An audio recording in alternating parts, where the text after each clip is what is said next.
teaching something Chupin nun Danglam tura ko kalawi Managado ayo ko Kanong mo'y soktae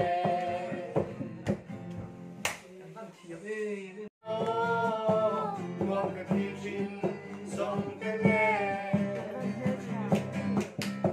Chupin nun Danglam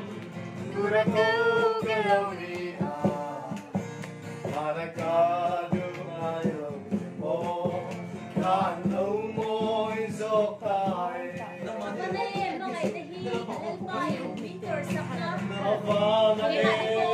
Mga inaka